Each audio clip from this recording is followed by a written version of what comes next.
வந்திருக்கும் அனைவருக்கும் என்னுடைய இனிய மாலை வணக்கம். மேடையில் அமர்ந்திருக்கும் பாக்கியராஜ் சார் அவர்கள், பேரரசு சார் அவர்கள், தேனப்பன் அவர்கள், தேவயானி அவர்கள் மற்றும் அரவிந்த்ராஜ் அவர்கள், எஸ்ஆர் பிரபாகரன் அவர்கள், இந்த படம் சம்பந்தப்பட்ட அதாவது ஹீரோவாகவும் இயக்குநராக இருக்கும் சதாசிவம், ஹீரோயின், இசையமைப்பாளர் ஸ்ரீநாத் மற்றும் தயாரிப்பாளர் உள்பட நம்ம ஆதவன், பாண்டி எல்லோருக்கும் என்னுடைய மனமார்ந்த வாழ்த்துக்கள். இயக்குனர் சங்கத்தில் ஆதவன் தான் சொன்னார்ல, இயக்குனர் சங்கமே உட்காந்துருக்குன்னு, எல்லாம் பேரரசு சார் அவர்களுக்காக தான். பரவாயில்ல, இவர் நம்ம பிரபாகரனையாவது பேரரசு சார் கூப்பிட்டார், என்னையை வந்து யாரும் கூப்பிடல, நம்பி கூப்பிட்டாப்புல. எங்கள் யூனியனுடைய ஒருங்கிணைப்பாளர் நம்பி வந்து ஃபோன் பண்ணி, சார் இந்த படத்தை ஆடியோ ஃபங்க்ஷன் நீங்கள் வரணும் அப்படின்னாரு. அப்படியா அப்படின்னா, இல்லை சார் நீங்கள் இது வந்து பேரரசு சாருடைய அசிஸ்டண்ட்டு அப்படின்னாரு. பேரரசு சார் அசிஸ்டன்ட் சொன்னோன்னா அப்புறம் மறுக்க முடியாது, கண்டிப்பாக வந்து தான் ஆகணும். ஏன்னா பேரரசு வந்து அந்த அளவுக்கு எங்கள் சங்கத்துக்கு வந்து இன்றைக்கி உழைச்சிட்டு இருக்கிற ஒரு உழைப்பாளி. ஸோ அந்த அன்றைக்கி நானும் சங்கத்தின் இணைச்செயலாளர்ன்ற முறையில் கண்டிப்பாக அந்த ஃபங்க்ஷனை கலந்துக்கணுன்ட்டு வந்தேன். பொதுவாக வந்து பார்த்திங்கன்னா இயக்குனர் சங்கத்தில் இருக்கக்கூடிய மெம்பர்ஸில் 90% ஆட்களுக்கு வந்து இவருடைய பாதிப்பு இல்லாமல் அவங்க சினிமாவுக்கு வந்திருக்கவே மாட்டாங்க. அதுதான் எங்கள் எழுத்தாளர் சங்க தலைவர் திரு பாக்கியராஜ் சார் அவர்கள்.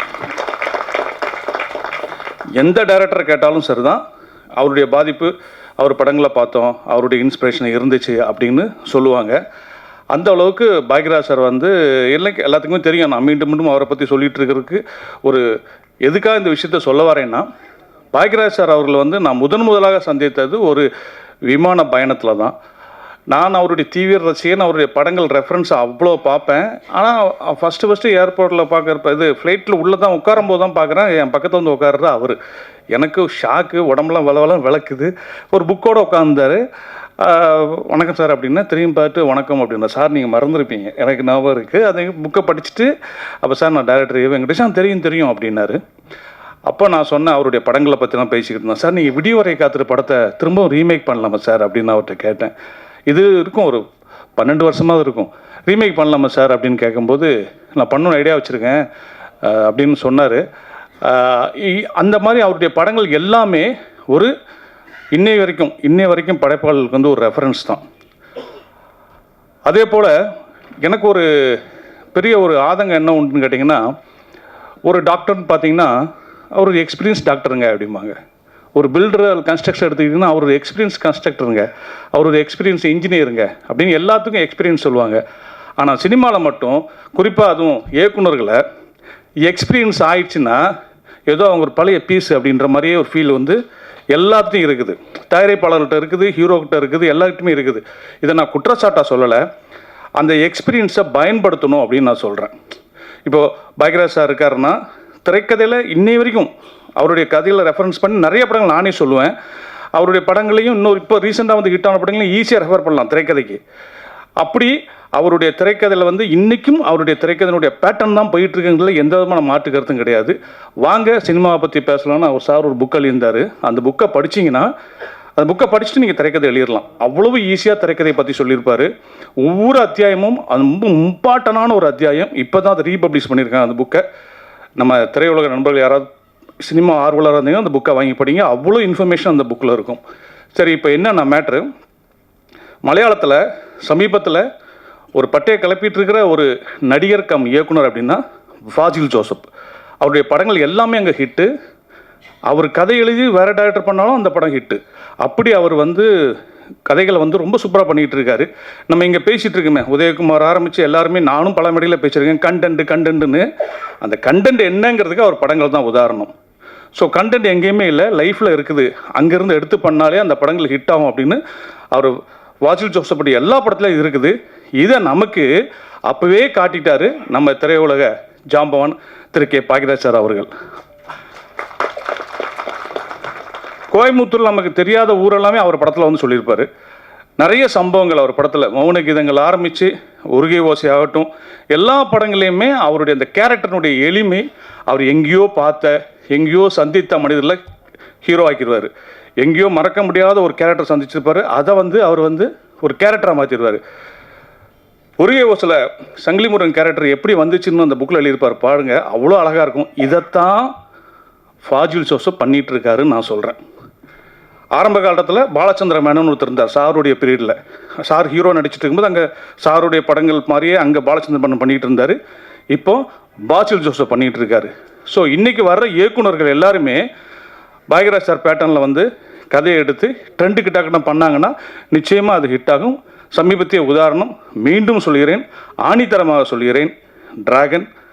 அந்த இயக்குனர் எடுத்த அந்த இதுக்கு முன்னாடி இந்த லவ் டுடே ஆகட்டும், டிராகன் ஆகட்டும், கதை இன்றைக்கி ட்ரெண்டில் இருக்கும். ஆனால் ப்ரெசன்டேஷன் எல்லாமே சாருடைய படங்களுடைய பேட்டர்னில் இருக்கும். அவர் பார்த்துலாம் பண்ணல, பேட்டர்னில் இருக்குன்னு நான் சொல்ல வரேன். இப்படி நம்ம வந்து நம்ம கையிலேயே நிறைய கதைகள் இருக்குது. அந்த வகையில் இந்த சதாசிவம் இஎம்ஐயை வந்து அவரே பாக்யராஜ் சார் பாணியில் ஹீரோவான் நடித்து இயக்கியிருக்கிறது மிகப்பெரிய ஒரு பாராட்டுக்குரிய விஷயம்.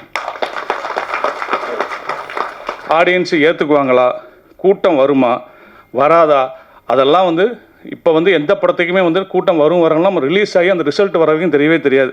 படம் நல்லா இருக்குன்னா இங்கே இருக்கிற பத்திரிக்கையாளர்களே இந்த படத்தை கொண்டு போய் சேர்த்துருவாங்க. படம் சூப்பர் சூப்பர்னு முதல் ஷோ முடிஞ்சு போகும்போதே சொல்லிடுவாங்க. நல்லா இல்லைன்னா பேசவே மாட்டாங்க, ஃபோனும் வராது. அப்போயே தெரிஞ்சுக்கலாம் நம்ம படம் எதுவும் இங்கே தப்பு இருக்குது அப்படின்னு. அப்படி முதல் ரசிகர்கள் பத்திரிகையாளர்கள் தான். இவங்க என்ன நினைக்கிறாங்களோ அதுதான் ஆடியன்ஸ் ரிசல்ட்டு நான் பல படங்களில் பார்த்துருக்கேன். ஸோ இந்த இஎம்ஐ வந்து ஒரு நல்ல கண்டென்ட்டோட வருதுன்னு தெரியுது.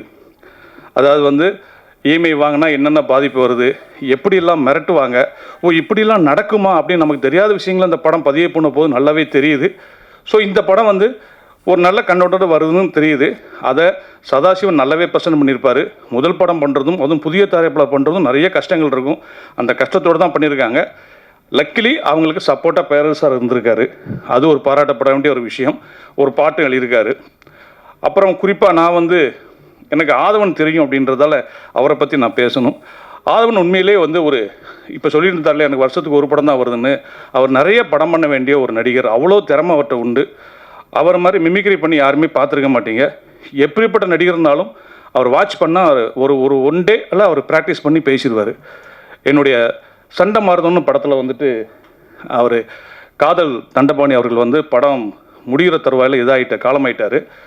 அப்போ டப்பிங் எப்படி பண்ணுறது அப்படின்னு யோசிக்கும்போது எனக்கு வந்து ஆதவன் பேசினா கரெக்டாக இருக்கும்னாங்க. நான் சொன்னேன் சரி எடுத்து காமிங்க பார்ப்போன்ட்டு நான் போயிட்டேன். அப்போ எனக்கு வேறு வேலை இருந்துச்சு, எடிட்டிங் வேலை. ஆதவன் பேசியிருந்தார். வந்து பார்த்தா எனக்கு அவராக பேசினார் அப்படின்ற மாதிரி இருந்துச்சு. அப்படியே அக்யூரேட்டாக காதல் தண்டபாணி பேசினார். இன்றைக்கும் சண்டமரம் படத்தில் காதல் தண்டபாணி பேசுனது அவர் தான். அப்படி ஒரு அற்புதமான ஒரு டேலண்டான ஆள். கொஞ்சம் நடிங்க பாஸ் நீங்கள் பண்ணதுன்னு அது அந்த நிகழ்ச்சியில் அவ்வளோ பாப்புலரான நிகழ்ச்சியை பண்ணார். இன்னும் சொல்ல போனால் அந்த ரீல்ஸ்லாம் வர்ற காலத்துக்கு முன்னாடியே பயங்கர வைரலான ப்ரோக்ராம் அது. அவர் பாண்டி எல்லாருமே இந்த படத்துக்கு சப்போர்ட்டாக வந்திருக்காங்க. குறிப்பாக தயாரிப்பாளரை சொல்லணும்.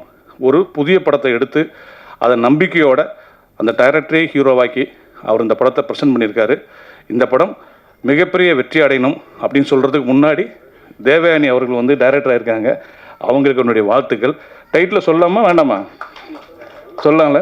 அவங்க படத்துடைய டைட்டில் வந்து கைக்குட்டை ராணி அப்படின்னு வச்சுருக்காங்க. எனக்கு ரொம்ப பிடிச்சிருந்த டைட்டில்.